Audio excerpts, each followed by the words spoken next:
Halo semuanya, selamat datang kembali di channel Koyung Septin. Baik, di video kali ini aku mau membahas tentang gambaran seleksi UTBK dari kalian berangkat sampai dengan kalian keluar tes. Tujuan dari pembuatan video ini adalah sebagai gambaran buat teman-teman yang mau UTBK supaya tidak bingung UTBK itu kayak apa sih? Sehingga besok pas hari H teman-teman gak kaget.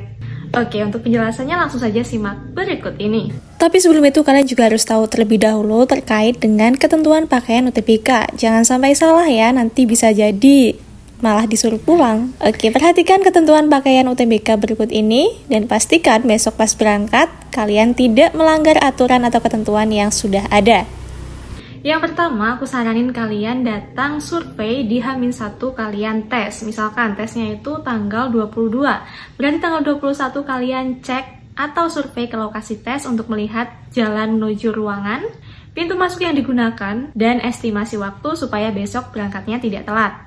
Karena kalau misalkan kalian langsung datang di hari H, ya kalau memang tidak ada kendala terkait dengan jalan, waktu, dan lain sebagainya, maka tidak masalah. Tetapi PTN itu luas ya teman-teman, lokasi UTBK itu yang ada di PTN luas. Takutnya kalian kesasar-sasar gitu. Nah, kalau misalkan kalian survei di H-1 atau sebelum UTBK, itu akan mempermudah kalian sehingga memperkecil kemungkinan untuk telat karena salah jalan. Karena kalau misalkan kalian telat, itu tidak boleh masuk ke ruang tes, bahkan tidak diberi kesempatan untuk mengulang atau susulan. Peserta yang sudah berangkat tidak diperkenankan untuk masuk sebelum waktu yang tertera di kartu UTBK ini. Nanti kalian akan berkumpul dulu di depan ruangan setelah sesi yang sebelumnya keluar. Setelah itu kalau sudah selesai dan sesuai dengan waktunya, maka kalian akan dikumpulkan dalam ruang tunggu terlebih dahulu. Nah, di sini akan dicek kelengkapan dokumen yang kalian bawa. Kalian harus membawa dokumen yang akan dicek ini. Nah, kalau misalkan kalian nggak bawa salah satu, maka itu bisa membuat kalian tidak diperkenankan masuk atau mengikuti tes. Jadi jangan sampai lupa, sebelum kalian berangkat ke lokasi tes di hari H, pastikan kalian sudah membawa berkas-berkas ini di tas.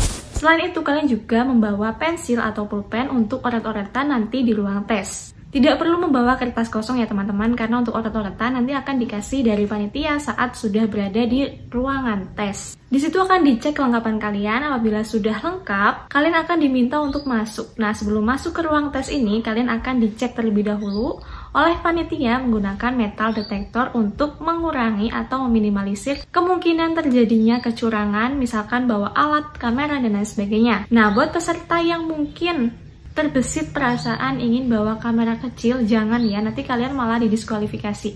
Karena dari tahun-tahun sebelumnya, peserta yang membawa kamera atau mencoba untuk melakukan kecurangan dengan membawa alat itu pasti ketahuan dan didiskualifikasi. Setelah lolos pemeriksaan metal detektor, maka kalian akan masuk ke ruang tes. Nah, untuk tempat duduknya itu juga akan diarahkan oleh panitia. Setelah berkumpul semua di ruang tes itu, maka kalian akan dipersilahkan untuk ke kamar kecil terlebih dahulu. Karena berdasarkan pengalamanku untuk UTBK itu, jika sudah mulai mengerjakan tes, dilarang untuk keluar masuk ruang tes termasuk ke kamar mandi. Oh ya, di ruang UTBK itu kalian juga tidak boleh membawa minum, jadi yang dibawa hanya kartu peserta UTBK dan juga pensil atau pulpen. Selain itu, sebelum kalian mengerjakan, panitia juga akan membacakan tata tertib terkait dengan pengerjaan tes UTBK tersebut. Kalian juga akan melakukan simulasi di awal atau akan dijelaskan oleh panitia terkait bagaimana cara membuka soal UTBK. Selain itu, kalian juga diminta untuk mengecek kondisi komputer yang ada di depan kalian atau yang nantinya akan digunakan sebagai komputer untuk mengerjakan UTBK. Apabila ada indikasi mati nyala ataukah error, maka silahkan angkat tangan dan sampaikan kepada panitia supaya kalian diganti tempat duduknya. Kalian juga jangan takut untuk bertanya ataupun menyampaikan kendala yang dialami seandainya memang komputer kalian itu bermasalah. Sudah masuk waktu pengerjaan UTBK, maka kalian dipersilahkan untuk mengerjakan soal UTBK. Silahkan dikerjakan yang mudah dulu. Pastikan tidak ada soal yang kosong jawabannya, karena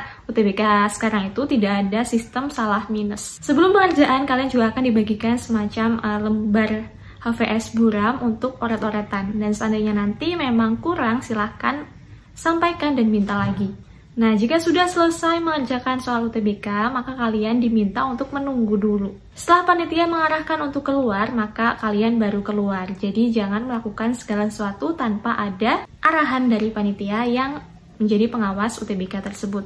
Oke, itulah kiranya gambaran bagaimana proses atau UTBK itu. Cukup sederhana, intinya kalian jangan melakukan apapun tanpa ada arahan panitia atau pengawas, dan jangan mencoba untuk melakukan kecurangan sekecil apapun. Semoga video ini bermanfaat dan sampai jumpa di videoku yang selanjutnya.